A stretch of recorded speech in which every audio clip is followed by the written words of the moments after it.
ሰላም ከመይ ጸንሑ ክቡራት ተዓዘብቲ ንሎሚ ዘዳለናዮ እዋናዊ ዛዕባ ሒዝና ቀሪብና ኣለና ምክትታልኩም ዕድም ሓደ ብመንግስቲ ኢትዮጵያ ከም ዝመሓደር ዝነገረሉ መርበብ ሓበሬታ ንናይ ኤርትራ ስለያ ኣባላት ናብ ሃገራዊ ድሕነት ኢትዮጵያ ይጽንበረለው ብዝብል ናይ ዝሰሙን ሓድሽ ድራማ ሕጽር ዝበለ መልሲ ካብ አዲስ አበባ ምርካቡ ተገሊጹ። ኣብዚ ሰሙን እዚ ፖለቲካ ምብራቅ አፍሪቃ ሚስጥራውነቱን ተኣማንነቱን ዝፍለጥ ናይ ኤርትራ ስለያ መሓውር ካብ ውሽጡ ይሽርሸርን ኣባላቱ ናብ ውሽጢ መሓውር ጸጥታ ኢትዮጵያ ይኣትዉ ከም ዘለው ሓድሽ ትንተና ድሕሪ ምውጽኡ ፈጻሚ ጉዳያት ኤምባሲ ኤርትራ ኣብ ኢትዮጵያ ቋሚ ልኡኽ ኣብ ሕብረት አፍሪቃን ቁጠባዊ ኮሚሽን አፍሪቃን አቶ ቢንያም በርሀ ሕጽር ዝበለ ውልቃዊ መልሲ ከም ዝሃበት ሓቢሩ። ነቲ ተኸታታሊ ድራማታት መርበብ ሆርን ሪቪው አመልኪቱ ሓጺር መልሲ ዝሃበ ዲፕሎማት ቢንያም በርሀ ኣብ ነብሰ ወከፍ መዓልቲ እቲ መርበብ ናይ ነገር ጥዕና ብዘይኮነ ምስ ሕሉፍ ተገዳስነት ብቅዲ ታብሎይድ ብልዑል መጠን ዝቐርብ ኣባህላታትን ምውጥዋጥን ከም ትንተና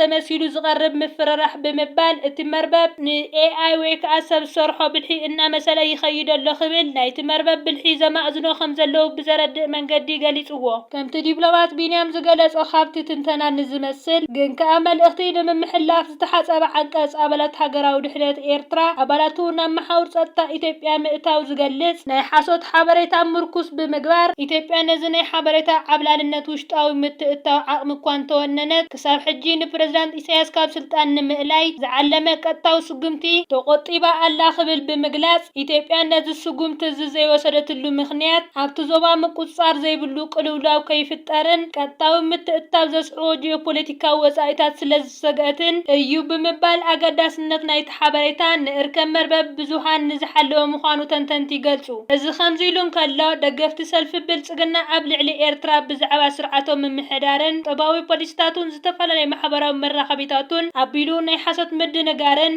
ኣብ ባህላታት ከም ዝዘርግሕ ሰልፊ ብልጽግና ሚድያዊ ጎስጎሳቱ ይቕጽሉ ኣለው ክብል ሚኒስተር የማነ ገብረ መስቀል ገሊጹ። ሚኒስተር የማነ ኣስዒቡ እዚ ተግባር እቲ ሰልፊ ብቐንዲ ከምቲ ናይ ገዛ ሃገሮም ዘጋጥሞም ከቢድ ውሽጣዊ ጸጥታ ጸገማት ንምጥምዛዝ ዝዓለመ ከምኡውን ነቲ ልዓላዊ ምብጻሕ ናብ ባሕሪ ዝብል ጉጉይ ትረኻ ኣብ ዞባዊ ምርጋእ ዘስዕቦ ሓደጋ ንምምኽናይን ንምሽፋንን ዝዓለመ ምዃኑ እዮም ክብል ኣረዲዩ። ሚኒስተር የማነ ኣብ ዝሓለፈ 3 ዓሰርታት ዓመታት ኢትዮጵያ ካብ ኣህጉራዊ መሻርክቲ ለገስቲ ዝረኸቦ ኣስታት 84 ሚልዮን ዶላር ኣሜሪካ ዝግመት ዓብይ ፋይናንሳዊ ሓገዝ እኳ እንተረኸበት ቁጠባዊ ኩነታት እቲ ሃገር ኣዝዩ ከቢድ ከም ዘሎ ንቁጠባዊ ብድሆታት እቲ ሃገር ኣቓልቦ ንኸይረክብ ዝገብርዎ ዘለው መዳይ ከም ዝኾነ ገሊጹ። ኣስዒቡ ድማ ማዕረ ዝቁጠባዊ ጸገማት ሰልፊ ብልጽግና ድማ ብዝገበሮ ንነዊሕ እዋን ዝጸንሐ ናይ ውድቀት ምሕደራ ዝደፍእ እናዓበየ ዝኸይድ ዘሎ ውሽጣዊ ግጭታት ምብትታን ይቃለስ ኣሎ ክብል ኣረዲኡ። ሚኒስተር የማነ ኣብ መወዳእታ እዚኦም ምኽንያታት ሰልፊ ብልጽግና ዝገጥሞ ዘሎ ከበድቲ ሓቅታት ኣብ ክንዲ ዘይክውነታዊ ብዙሕ ወጻኢታት ዝሓትት ሕልምታት እናስዓበ ንውሽጣውን ዞባውን ወጥርታት ነዳዲ ይህብ ምህላው ኣብሪሁ። ስርዓት ብልጽግና ዝተፈላለዩ ምርኢታት ኣብ ዘካይደሉ ዘለሉ እዋን ካብ ዝተፈላለዩ ምንጭታት ሓደ ኣዝዩ ዘገርም ሓበሬታት ተዘርጊሑ ይርከብ። እቲ ሓበሬታ ድማ ዝሓለፈ 12 መዓልታት ክልተ ስራሓት ናይ ቻይና ሓንቲ ስራሓት ናይ እስራኤል ሚልዮናት ዶላራት ዝዋግአን ድሮናት ተሓምሽሸን ኣሰረን ጠፊኡ ከም ዝርከብ ይገልጽ። ካብ ደብረ ዘይቲ ፍልፍላት ደብረ ዘይቲ ሓይሊ ኣየርን ወታደራዊ ኮማንድን ምክልኻል ዝተረኸበ ሓበሬታ ምስ ሱዳን ኣብ ዘዋስን ኣብ ግንባር ምዕራብ ትግራይ ክሳብ ሕጂ 3 ድሮናት ብልጽግና ተሓምሽሸን ኣለዋ። ክሳብ ዕለት 7 ጥሪ ድሮናት ብልጽግና 400 ግዜ ኣብ ልዕሊ ትግራይ ብፍላይ 36 ግዜ ኣብ ልዕሊ ኣርሚ 70 ብተወሳኺ ድማ ኣብ ውሽጢ ሱዳን ብምእታው ኣብ ልዕሊ መዕቆቢታት መጽለሊ ህዝቢ ለይትን ቀትርን ወታደራዊ ዳህሳስ ከም ዝገበረን ኣብ ዘካይድዎ ብዕለት 25 ናብ 29 ታሕሳስ 2018